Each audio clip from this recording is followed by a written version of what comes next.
बिस्मिल्लाहिर्रहमानिर्रहीम। अस्सलाम वालेकुम नाज़रीन, मैं आपका मेज़बान रमज़ान जट, आप देख रहे हैं मेरा यूट्यूब चैनल।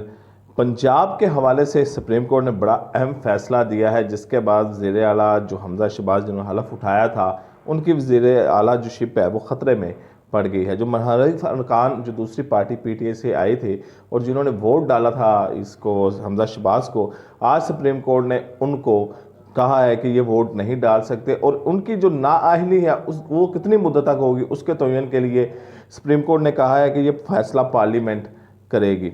ये सदर आरफ अलवी ने एक रेफरेंस भेजा था जजों को कि बताएं जी ये फ्लोर क्रॉसिंग है, ये जो मुनर्रफ अरकान है इनके खिलाफ क्या करना चाहिए, क्या जो पार्टी से गद्दारी करते हैं उनके खिलाफ फैसला नहीं आना चाहिए। तो उसके ऊपर बड़ी लंबी समातें हो रही थी, किस मार्च से समातें जारी थी। तो आज सुप्रीम कोर्ट ने बड़ा अहम फैसला दिया, उन्होंने मुनर्रफ अरकान के खिलाफ ये फैसला दिया है। बहरहाल इस पर बहस हो रही है कि क्या अगर कोई फैसला है ये जो हमज़ा शहबाज है, क्योंकि हमज़ा शहबाज के बाद ये सारा मामला हुआ था, तो क्या ये कानून अब से लागू होगा या पीछे जो मामला हो गए हैं वहाँ पर भी कानून लागू होगा। कौमी असम्बली में भी यही फैसला होगा, क्योंकि वहाँ पर भी दो मुनर्रफ अरकान हैं जिन्होंने मुस्लिम लीग काफ से ताल्लुक़ है, जिन्होंने वज़ीर आज़म शहबाज शरीफ साहब को वोट डाला हुआ था, उनके बारे में क्या फ़ैसला अब करते हैं। वहाँ पर अदम एतमाद के वोट के लेने के लिए भी शेर शीर साहब ने कह दिया है। 12 मुनर्रफ अरकान के हवाले से सुप्रीम कोर्ट का फैसला तय है और होना भी चाहिए कि आप पार्टी की तरफ से आते हैं तो उसकी तरफ से आप ये तमाम मामला होते हैं। लेकिन इसके ऊपर बहस है कि पार्टी के अगर कोई पार्टी ऐसी है कि जो सही आईनी तौर पर नहीं चल रही, सुली तौर पर नहीं चल रही, तो इसमें मुनर्रफ अरकान जो होते हैं वो क्या कर सकते हैं या क्या नहीं कर सकते। बहरहाल हमज़ा शहबाज शरीफ की जो वज़ीर आला शिप है वो इस वक्त ख़तरे में है। इसके ऊपर एक दिन में और मज़ीद वाज़िया हो जाएगा। अब ये जो इसके ऊपर ये तमाम सूरत हाल पैदा हुई, तो इसमें जो पाकिस्तानी लोग हैं इनका जो क्रिएटिव माइंड है, तख्लीकी सलाहियतें हैं, वो जाग जाती हैं। आप ये तस्वीर देखें, ये जनाब उस्मान बुज़दार हैं जो वज़ीर आला पंजाब बहाल हो गए हैं। तो इन्होंने कहा है कि जो बाइडन हो तू बच। तो ये जो बाइडन की जो इशारा है, ये इशारा है अमेरिका के ख़िलाफ़ कि अमेरिका ने साजिश के ज़रिए निकाला है। तो ये उस्मान बुज़दार साहब जो बाइडन को कह रहे हैं कि जो बाइडन हो तू बची, हो तो मैं नहीं छड़ना। ये देखिए ये बैटमैन बने हुए हैं, इनके वो निकले हुए हैं, जो पूरा एक बैटमैन का कॉस्ट्यूम होता है वो इन्होंने पहना होता है। और ये आप कह रहे हैं कि जो बाइडन तो बाजो, जो बाइडन को ये इन्होंने सीधी धमकी दे दी है। अब ये देखें दूसरी आप तस्वीर देखें, ये जो आ रही है हेलो जी, ये एक फ़िल्म है शाहरुख खान की और काजल की, जो इंडियन की एक फ़िल्म है जिसमें अमिताभ बच्चन भी हैं।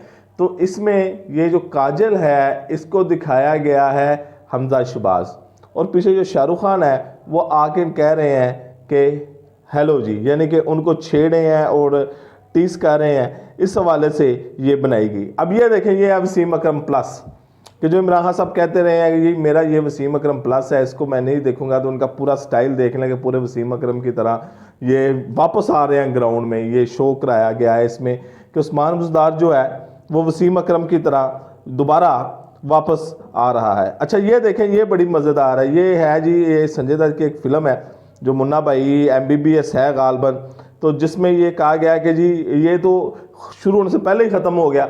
ये तो यानी कि हमज़ा शहबाज को अभी तो 4 दिन हुए थे वज़ीर आला बने, तो ये तो वो इनकी वज़ीर आला शुरू भी नहीं हुई और ये ख़त्म होगी।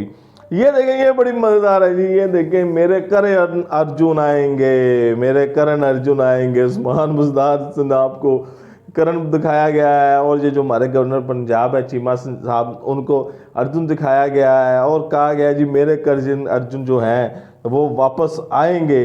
तो ये इनकी एक जो सलाहियत होती है, ये जो हमारे पाकिस्तानी लोग होते हैं, ये ज़ाहिर बात है क्रिएटिव माइंड बैठे होते हैं, ये हल्का फुल्का एक लाइटर नोट के ऊपर होता है। अब ये देखें, ये देखें, ये बड़ी मज़ाहिया है। इसमें इमरान खान साहब कह रहे हैं हेलो बुज़दार पंजाब असम्बली तोड़ दो। जिसे उस्मान बुज़दार साहब अपने मासूमाना अंदाज में कह रहे हैं साइन लेंटर भी तोड़वा दें या फिर सिर्फ बाहर वाले थड़े और सीढ़ियाँ ही तोड़वानी हैं। कि इमरान साहब ने कहा उस्मान बुज़दार साहब असम्बलियाँ तोड़ दे, उन्होंने कहा साइन लेंटर भी तोड़ना है कि पूरी असम्बलियाँ तोड़ देनी है कि बाहर थड़े भी तोड़ देने। अब इसके क्या है कि उसको समझ रहे हैं कि असम्बली की उन्होंने इसको दोबारा तमीर करना है, इससे असम्बली की कोई भन तोड़ करनी है। तो ये चंद मीम सी मैंने कहा कि आपको दिखाऊं, क्योंकि सियासी सूरत हाल बड़ी गर्म है, तो इसमें ये लाइटर चीज़ें भी चलती रहती हैं जो इंसान को फ्रेश रखती है। जाहिर बात है सियासतदान भी देखते होंगे, उस्मान बुज़दार भी देखता होगा, इमरान खान भी देखते होंगे, हमज़ा शहबाज भी देखते, वो भी इंजॉय करते होंगे कि किस किस तरह के हमारे पास क्रिएटिव माइंड बैठे हुए हैं। बहरहाल ये जो आज सुप्रीम कोर्ट का फैसला है, ये तमाम लोगों के ऊपर असरअंदाज ज़रूर होगा और आगे मुस्तकबिल में भी असरअंदाज होगा, क्योंकि मुनहरिफ अरकान जो है, ये ज़ाहिरी बात है हाउस ट्रेडिंग हर दौर में होती रही है और ये आज की बात नहीं, बड़ी पुरानी बात है, बड़ी पुरानी बात है, ये कुछ सालों पर मुहित बात है। इसकी एक अलग तारीख है, इंशाल्लाह उसके ऊपर मैं वीडियो बनाऊंगा। ये हाउस ट्रेडिंग शुरू कहाँ से हुई, इसका नाम हाउस ट्रेडिंग पड़ा क्यों, ये आज की बात नहीं है। हमारे सुप्रीम कोर्ट ने आज जो फैसला दिया मुनहरिफ अरकान के, इसके अभी इसका कोई हमें बेनिफिट मिले या ना मिले, या हुकूमत रहे या ना रहे, लेकिन जो मुस्तकबिल में है इसके बेनिफिट ज़रूर मिलेंगे, क्योंकि हुकूमत के जो तमाम अरकान होंगे उनके ऊपर एक हद लग जाएगी कि अगर हम गए तो हमारा वोट कास्ट नहीं होगा। बहरहाल ये फैसला थोड़ा सा